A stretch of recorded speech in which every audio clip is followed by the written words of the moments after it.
hardest project of my life. I don't think there are many artists that have or will ever get the opportunity like I did in Mexico.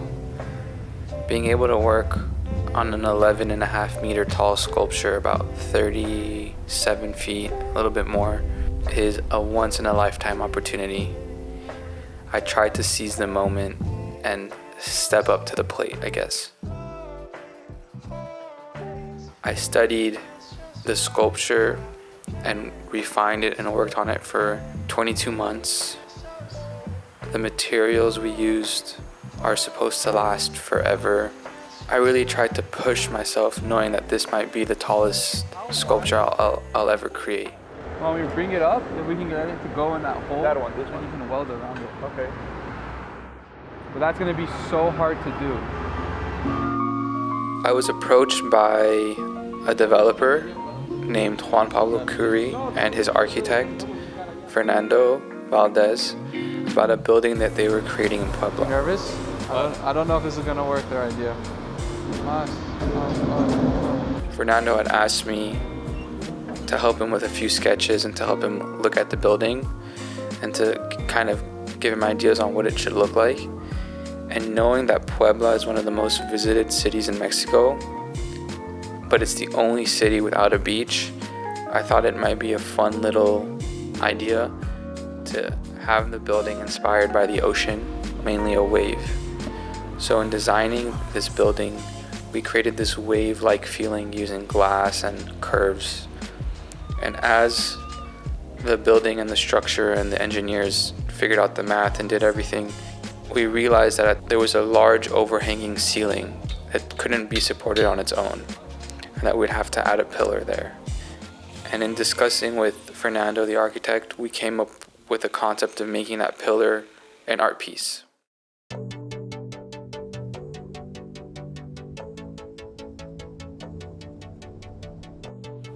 Designing and creating a sculpture is already difficult as is, but now designing a sculpture and creating it so that it could be a structural piece of a building is even more complex and tricky.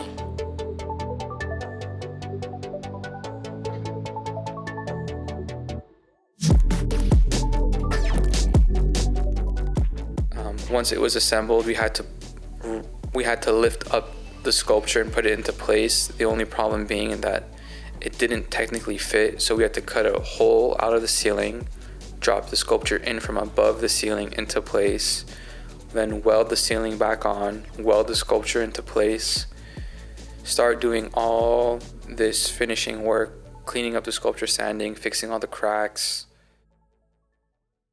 So finishing is important because we get all the little details done properly. Between transport, the movement, the welds, lifting it up, sometimes things crack, sometimes things move a little bit. So now we're going back in and with like a fine tooth and comb, making it perfect, because this is really a piece of art. It's not just a sculpture.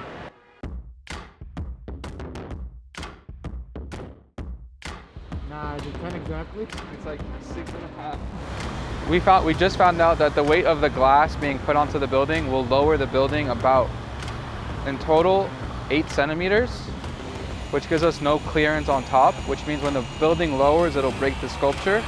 So now we're actually attempting to lower the sculpture approximately 6 centimeters. That's what we're attempting to do without it falling. Our sculpture is sleeve fit so that it could withstand any like earthquakes or any movement, so it'll vibrate and move a little bit. So we're gonna cut 6 centimeters off the outer sleeve and hope that it slowly slides down those 6 centimeters without it breaking or falling. We'll see what happens.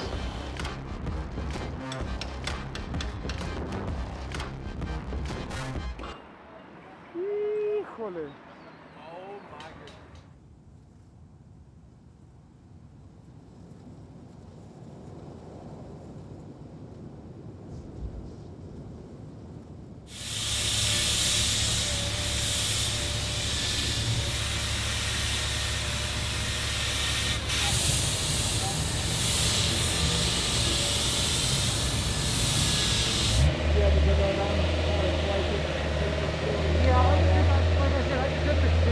Bro, it's bleeding a lot.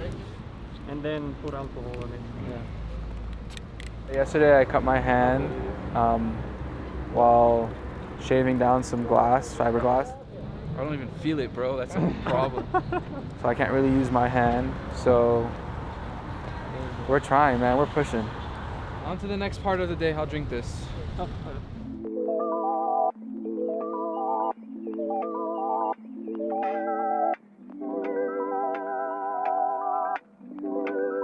Once it's finally put into place, we continue the finishing work. We had 2 crews going. We had a day crew, and then we had a night crew, which the night crew ended up being just me working, going back and forth doing all the sanding and finishing. Once the sanding and finishing was done, we could finally get to paint, and then we hit another obstacle, which was getting the right quality paint in Mexico to paint the sculpture properly. We finally got the paint. It took about 2 or 3 days to find the right paint, and then the sculpture was painted. As it was being painted, we had to pour the cement base, which was another obstacle of finding the proper cement and finding enough of it to fill this gigantic base. Once that was poured and put into place, the base, because the temperatures were changing so much in Mexico, the base started to get these hairline cracks, so we had to go back in and correct all the cracks. We had estimated 7 days of work. It took us 11 days of work, working 2 shifts, night shift and morning shift, to get the sculpture done. In creating and in putting art out into the world, there's always this sense or this feeling that the work will live longer than you do as an artist or as a person. So you take that into consideration when creating. I always try and create something that's timeless, something that will last forever. And in creating this ginormous sculpture that took every ounce of energy I had, and every ounce of energy everyone who worked on it had, you know that there was so much love and effort put into it and so much thought that you hope it will last forever, but also have a meaning forever. Because that's what we were thinking about. That's how we felt when we were creating it, installing it, finishing it. So you hope that the generations to come understand it and appreciate it as much as we did.